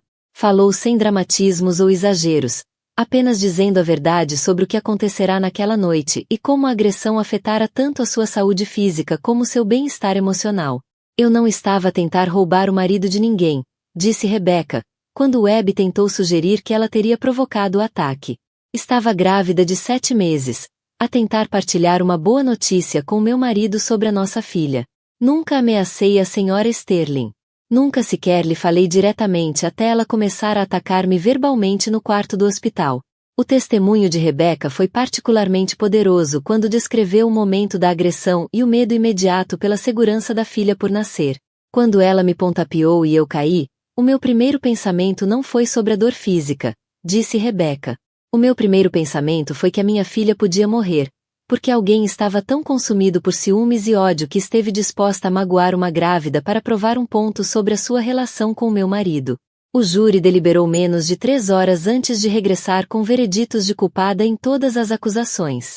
A juíza Patrícia Hernandes tinha presidido a centenas de casos de violência doméstica durante 15 anos na magistratura, mas poucos tinham demonstrado o nível de crueldade calculada que o caso de Vivian representava. Durante a audiência de sentença, Deixou claro que a riqueza e as ligações sociais de Vivian não a protegeriam de enfrentar todas as consequências do seu comportamento criminoso. Senhora Sterling, disse a juíza Hernandes durante a sentença, a senhora agrediu uma mulher grávida num hospital porque não conseguiu aceitar que o seu caso extraconjugal tinha consequências. Colocou em perigo uma mãe e a sua filha por nascer por causa dos seus desejos egoístas e sentimento de direito. Depois, quando enfrentou a responsabilidade pelo seu comportamento criminoso, tentou incriminar a sua vítima por posse de drogas. A juíza Hernandes condenou Vivian a 2 anos de prisão estadual, seguidos de 5 anos de liberdade condicional e aconselhamento obrigatório de gestão da raiva. A mesma abordagem que usamos na tua situação, disse Jéssica, a assistente social. Documentar tudo, separá-los para entrevistas individuais, garantir que ela compreende todas as opções e recursos disponíveis. Rebecca passou as 4 horas seguintes com a senhora Johnson, ajudando-a a navegar o exame médico, ligando-a a recursos jurídicos e garantindo que ela entendia que não precisava de voltar para uma relação perigosa se escolhesse não o fazer. Na manhã seguinte, a senhora Johnson tinha decidido mudar-se para uma residência para grávidas em fuga de relacionamentos abusivos, dando o primeiro passo para construir uma vida onde ela e o bebê estariam seguros. Como soubeste? Perguntou a senhora Johnson a Rebecca, quando estava a ser encaminhada para os cuidados das advogadas do abrigo. Como soubeste que eu conseguia fazer isto? Porque alguém acreditou que eu conseguia, quando eu própria não acreditava, respondeu Rebecca. E porque todas as mulheres merecem criar os seus filhos em segurança, mesmo quando isso significa fazer mudanças assustadoras para criar essa segurança. Harrison continuava sua terapia e a sua reabilitação gradual como pessoa e como potencial copai. O progresso era constante, mas lento, marcado por percepções genuínas sobre o seu comportamento e mudanças autênticas na forma como abordava relações e responsabilidades. Se ele e Rebecca acabariam por se reconciliar permanecia uma questão em aberto, mas a relação de coparentalidade tornará-se respeitosa e solidária. Quero perguntar-te uma coisa, disse Harrison, durante uma das reuniões semanais para discutir o horário e as necessidades de Sarah. Não sobre nós, mas sobre ela. Sobre ela? Perguntou Rebecca, ajeitando a manta de Sarah, que dormia pacificamente na cadeirinha aos 3 meses de vida. Quero que ela cresça a conhecer a história real do que aconteceu quando nasceu, disse Harrison cuidadosamente. Não uma versão suavizada para proteger a minha reputação, mas a verdade sobre o que fiz de errado e sobre como encontraste a força para proteger as duas. Rebecca ficou surpreendida com o pedido. Por que havias de querer que ela soubesse as piores partes da nossa história? Porque um dia ela vai enfrentar situações em que as pessoas vão tentar convencê-la de que abuso é amor, de que ciúme é paixão, de que deve aceitar menos do que merece nas relações, explicou Harrison. Quero que tenha o teu exemplo a guiá-la quando esses momentos chegarem. Rebecca refletiu cuidadosamente. E o teu exemplo também, disse, por fim. O exemplo de alguém que errou, mas assumiu responsabilidade e trabalhou para se tornar melhor. As duas partes da história importam. Margaret tornará-se uma das amigas e aliadas mais próximas de Rebecca, transformando-se de uma sogra distante, preocupada com aparências, numa avó dedicada que priorizava a substância em vez do estilo. Sabes, disse Margaret, num dos jantares de domingo regulares. Eu costumava pensar que o pior que podia acontecer à nossa família era o escândalo. Agora percebo que o pior era o silêncio, fingir que os problemas não existiam, em vez de enfrentá-los com honestidade. Eleanor, sempre advogada das causas, continuava a usar a história de Rebecca nos seus discursos sobre prevenção da violência doméstica e no trabalho para aprovar o Rebecca Act. A força da Rebecca não veio de sobreviver ao ataque, dizia ela a plateias de médicos, agentes da lei e assistentes sociais. Veio de construir uma vida onde tais ataques não poderiam voltar a acontecer. Não, corrigiu Rebecca, quando participou como oradora convidada numa dessas conferências. A minha força veio de perceber que não estava sozinha, que havia pessoas que lutariam por justiça, mesmo quando era complicado, mesmo quando isso significava tomar partido em conflitos familiares. Thomas observava a sobrinha trabalhar com outras pacientes vulneráveis e via a transformação do seu trauma numa vocação que salvaria vidas. Estás a fazer a diferença para outras pessoas ao partilhar o que te aconteceu, comentou ele. Estou a fazer a diferença para mim, corrigiu Rebecca. ao garantir que o que me aconteceu serve um propósito maior do que apenas a minha própria cura. Vivian cumpriu 18 meses da sua pena de 2 anos antes de ser libertada em liberdade condicional, sem ter demonstrado verdadeiro remorso ou crescimento pessoal durante a prisão. Imediatamente começou a publicar nas redes sociais que era verdadeira vítima de uma conspiração de pessoas poderosas que tinham destruído a sua vida para protegerem as próprias reputações. Mas a sua influência tinha desaparecido. O pai deserdara-a pública e permanentemente. Os antigos colegas evitavam qualquer associação com ela. Os meios de comunicação tratavam-na como um exemplo de aviso e não como uma voz credível. Mais importante ainda, as tentativas de regressar à vida de Harrison e Rebecca foram bloqueadas por ordens de restrição em vigor e por um sistema judicial que tinha demonstrado a sua disposição em responsabilizá-la. Quando Vivian tentou contactar Harrison através do escritório dele, a assistente encaminhou imediatamente a mensagem para a advogada de Rebecca, que a registrou como violação da ordem de restrição e infração das condições da liberdade condicional. Vivian rapidamente aprendeu que qualquer nova tentativa de assediar ou intimidar Rebecca resultaria no regresso imediato à prisão para cumprir o resto da sentença original. Rebecca não sentiu nada quando soube das tentativas de Vivian de regressar às suas vidas. Nem raiva, nem medo, nem sequer satisfação. Perante os contínuos problemas legais de Vivian, esta tinha se tornado irrelevante para a vida que Rebecca construíra, um aviso para os outros, e não uma ameaça permanente. Eu costumava pensar que perdão significava deixar as pessoas voltarem à nossa vida, disse Rebecca ao seu grupo de apoio, que ainda frequentava mensalmente. Agora percebo que perdão significa não deixar que as ações delas definam o teu futuro. A Vivian já não me pode magoar, porque já não sou a pessoa que ela atacou. No primeiro aniversário de Sarah, Rebecca organizou uma celebração na sala de descanso do hospital onde, essencialmente, a vida da filha tinha sido salva pela rede protetora que se tinha reunido à sua volta. Thomas e Eleanor, Grace e a sua família, Margarete, Harrison e dezenas de profissionais de saúde que se tinham tornado família alargada reuniram-se para celebrar não apenas o primeiro ano de vida de Sarah, mas a transformação de trauma em propósito que definirá a jornada de Rebecca. Enquanto via a filha dar os primeiros passos hesitantes entre os braços estendidos de Thomas e as palavras encorajadoras de Grace, Rebecca percebeu que algo profundo tinha acontecido nos últimos 18 meses. Descobrira que ser amada não significava ser escolhida em detrimento de outra pessoa, mas escolher pessoas que nunca a fariam competir pela sua lealdade. Sarah Elizabeth Matthews Caldwell estava a crescer rodeada por pessoas que tinham demonstrado seu compromisso em protegê-la, e a mãe, através de ações, e não apenas palavras, através de apoio consistente, e não gestos dramáticos, através de amor genuíno, e não controlo possessivo. Quando a festa terminou, Harrison aproximou-se de Rebecca, trazendo a questão que vinha a amadurecer ao longo de meses de mudança demonstrada e melhoria comportamental consistente. Rebecca, disse em voz baixa, quero pedir-te algo, e quero que saibas que aceitarei qualquer resposta que me deres. Ela virou-se para o encarar, Sarah equilibrada no colo, rodeada pelas pessoas que se tinham tornado a sua família escolhida. Não te estou a pedir para voltares para mim, continuou Harrison cuidadosamente. Não te estou a pedir para confiares em mim já, porque sei que a confiança tem de ser conquistada ao longo do tempo, com ações consistentes. Mas pergunto se achas que pode haver um futuro em que possamos tentar construir algo novo juntos. Não porque estejamos desesperados ou dependentes, mas porque ambos nos tornamos pessoas capazes do tipo de amor que a Sarah merece ver. Rebecca olhou para aquele homem que fora seu marido, depois o seu traidor, depois o seu copai, e agora algo novo.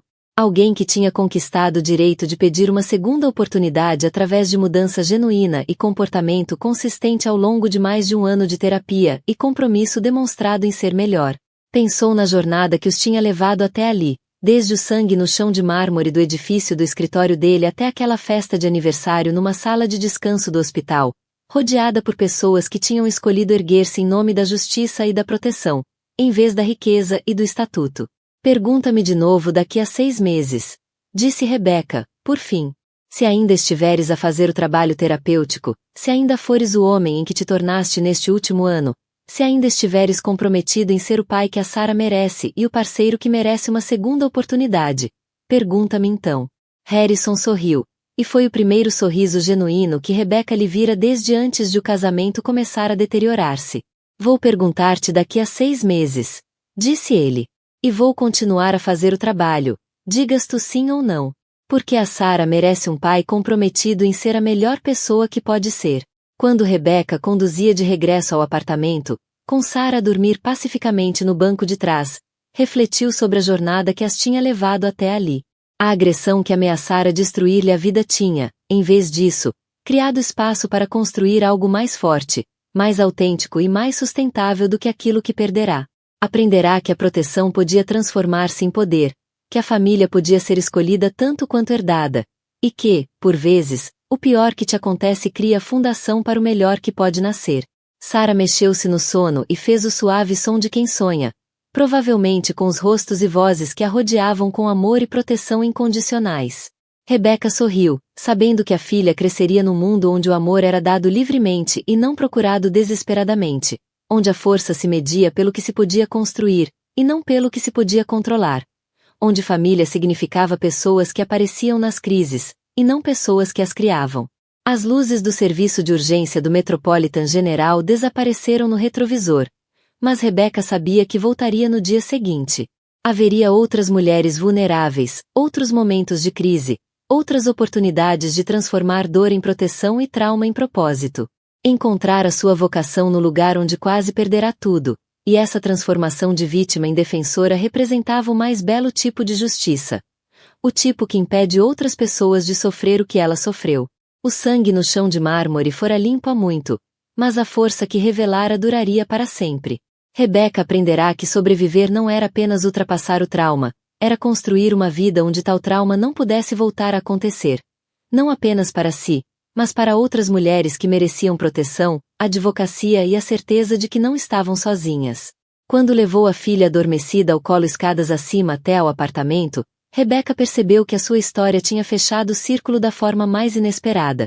Começara como vítima numa sala de urgências e tornará-se advogada nesse mesmo hospital, usando a sua experiência para proteger outras mulheres da violência que sobrevivera. Sara cresceria a saber que a mãe transformará o pior momento das suas vidas numa carreira dedicada a garantir que outras famílias não enfrentariam perigos. O apartamento que Margaret lhes dera representava mais do que apenas um lugar para viver. Era um símbolo de independência, de escolhas feitas a partir da força e não do medo, de um futuro construído sobre segurança genuína e não sobre dependência ansiosa.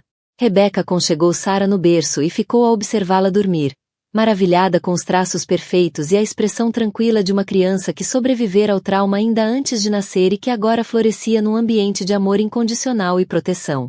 A jornada desde aquela noite aterradora no átrio do escritório de Harrison até este momento de serenidade no seu próprio lar ensinara a Rebeca lições sobre poder, justiça, família e amor que nunca poderia ter aprendido de outra forma. Descobrira que a verdadeira força não vinha de evitar a vulnerabilidade, mas de construir uma vida onde a vulnerabilidade era protegida por pessoas que genuinamente se preocupavam com o seu bem-estar. Aprenderá que a justiça nem sempre era imediata ou óbvia, mas que valia a pena lutar por ela porque protegia outras pessoas de danos semelhantes. E, mais importante ainda, aprenderá que o amor verdadeiro, não era sobre competir por atenção ou aceitação, mas sobre escolher pessoas que tornavam a competição desnecessária, porque o seu compromisso era dado livremente e demonstrado de forma consistente. Sarah Elizabeth Matthews Caldwell cresceria a conhecer todas estas verdades, não porque a mãe lhes pregaria, mas porque as viverá e construíra uma vida que as demonstrava, todos os dias. O sangue no chão de mármore marcará o fim de uma história e o início de outra. O casamento de Rebeca com Harrison poderia ou não ser reconstruído, mas o seu compromisso de proteger outras mulheres vulneráveis era permanente. Assim como a sua determinação de criar a filha num ambiente onde o amor fosse abundante, a proteção fosse fiável e a força fosse medida pelo serviço aos outros, e não pela dominação sobre eles. Quando finalmente se deitou na sua própria cama, no seu próprio apartamento, rodeada pela segurança que vinha da independência genuína e de relações autênticas, Rebeca percebeu que alcançara algo que nunca pensara ser possível durante aquelas horas aterradoras em que o seu casamento estava a ruir e a sua gravidez estava em risco. Tinha encontrado paz. Não a paz frágil de quem evita conflitos, mas a paz profunda de quem enfrentou o pior e descobriu que era suficientemente forte não apenas para sobreviver, mas para transformar a sobrevivência em propósito, o trauma em advocacia e a dor pessoal em proteção para outras pessoas. O serviço de urgência do Metropolitan General abriria as portas no dia seguinte a novos pacientes, novas crises e novas oportunidades para Rebecca usar a sua experiência e ajudar outras mulheres a navegar no cruzamento entre vulnerabilidade médica e violência doméstica. E Rebecca estaria lá, não como vítima em busca de ajuda, mas como defensora a oferecê-la, completando a transformação de alguém que precisava de proteção para alguém que a proporcionava. Essa transformação, de vulnerabilidade para força, de isolamento para comunidade, de vítima para defensora, representava o tipo mais profundo de cura possível. Uma cura que não apenas restaurava o que fora perdido, mas criava algo melhor do que o que existira antes. O sangue no chão de mármore fora, afinal, o início da vida verdadeira de Rebecca. A vida onde escolhia sua própria família, construía sua própria segurança e usava sua própria experiência para proteger outras mulheres de traumas semelhantes. Sarah cresceria nessa vida, rodeada por pessoas que tinham provado seu amor através de ações e não de palavras. Protegida por uma mãe que aprenderá a diferença entre amor e posse. Apoiada por uma comunidade que escolhera a justiça em vez da conveniência. E isso, pensou Rebecca enquanto adormecia, era o final mais belo possível para uma história que começara com sangue e traição, mas que se transformará em algo precioso. Uma vida construída sobre relações autênticas, trabalho com significado e a certeza de que o trauma podia ser transformado em propósito, se tivesses a coragem de fazer o trabalho e a sabedoria de aceitar a ajuda de quem realmente se importava com teu bem-estar. O círculo estava completo, mas não era realmente um fim. Era um começo. O primeiro capítulo da história de Sarah e o próximo capítulo do trabalho de advocacia de Rebecca, e da sua jornada contínua em direção a qualquer futuro que escolhesse construir com a liberdade e a segurança que o amor genuíno e a comunidade autêntica tinham tornado possíveis.